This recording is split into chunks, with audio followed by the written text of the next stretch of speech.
एक समय की बात है जब एक रुरु मृग हुआ करते थे। इस मृग का रंग सोने की तरह, बाल रेशमी मखमल से भी अधिक मुलायम और आंखें आसमानी रंग की होती थीं। रुरु मृग किसी के भी मन को मोह लेता था। यह मृग अधिक सुंदर और विवेकशील था और मनुष्य की तरह बात कर सकता था। रुरु मृग अच्छी तरह जानता था कि मनुष्य एक लोभी प्राणी है, फिर भी वह मनुष्य के प्रति करुणा भाव रखता था। एक दिन रुरु मृग जंगल में सैर कर रहा था, लेकिन तभी वह किसी मनुष्य के चिल्लाने की आवाज सुनता है। जब वह मौके पर पहुंचता है तो उसे नदी की धारा में एक आदमी बहता हुआ नजर आता है। यह देखकर मृग उसे बचाने के लिए नदी में कूद पड़ डरता है और डूबते व्यक्ति को उसके पैर पकड़ डरने की सलाह देता है, लेकिन वह व्यक्ति उसके पैर पकड़कर मृग के ऊपर ही बैठ जाता है। अगर मृग चाहता तो उसे गिराकर पानी से बाहर आ सकता था, लेकिन उसने ऐसा नहीं किया। वह स्वयं तकलीफ सहकर उस व्यक्ति को किनारे तक ले आता है।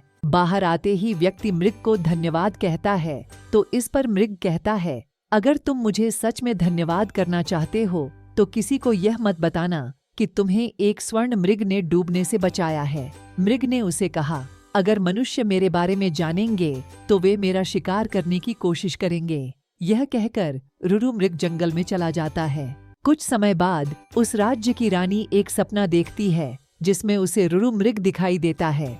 रुरु मृग की सुंदरता को देखने के बाद रानी उसे अपने पास रखने की लालसा करने लगती है। इसके बाद रानी राजा को रुरु मृग को ढूंढकर लाने के लिए कहती है।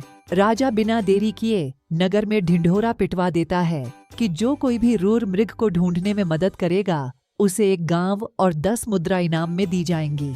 राजा की यह सूचना उस व्यक्ति तक भी पहुंचती है जिसे मृग ने बचाया था। वह व्यक्ति बिना समय गंवाए राजा के दरबार में पहुंच जाता है और रुरु मृग के बारे में राजा को बताता है। राजा और सिपाही सहित वह व्यक्ति जंगल की तरफ चल पड़ाते हैं। जंगल में पहुंचने के बाद राजा के सिपाही मृग के निवास स्थान को चारों तरफ से घेर लेते हैं। जब राजा मृग को देखता है तो खुशी से फूले नहीं समाता, क्योंकि वह मृग बिल्कुल वैसा ही था जैसा रानी ने बताया था।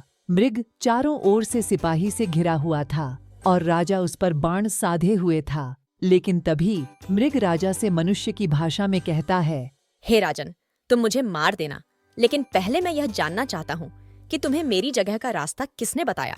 इस पर राजा ने उस व्यक्ति की ओर इशारा किया जिसकी जान मृग ने बचाई थी। उस व्यक्ति को देखकर मृग कहता है, निकाल लो लकड़ी के कुंदे को पानी से, न निकालना कभी एक अकृत्य इंसान को। जब राजा ने मृग से इन शब्दों का मतलब पूछा तो मृग ने बताया कि उसने इस व्यक्ति को डूबने से बचाया था। मृग की बातें सुनकर राजा के अंदर की इंसानियत जाग गई। उसे खुद पर शर्म आने लगी और क्रोध में उस व्यक्ति की ओर तीर का निशान कर दिया। यह देखकर मृग ने राजा से उस व्यक्ति को न मारने की प्रार्थना की। मृग की दया भावना देखकर राजा ने उसे अपने राज्य में आने का निमंत्रण दिया। मृग राजा के निमंत्रण पर कुछ दिन राजमहल में रहा और फिर वापस जंगल लौट गया। कहानी से सीख। इस कहानी से हमें यह सीख मिलती है कि हमें किसी का एहसान कभी नहीं भूलना चाहिए, चाहे वह इंसान हो या जानवर।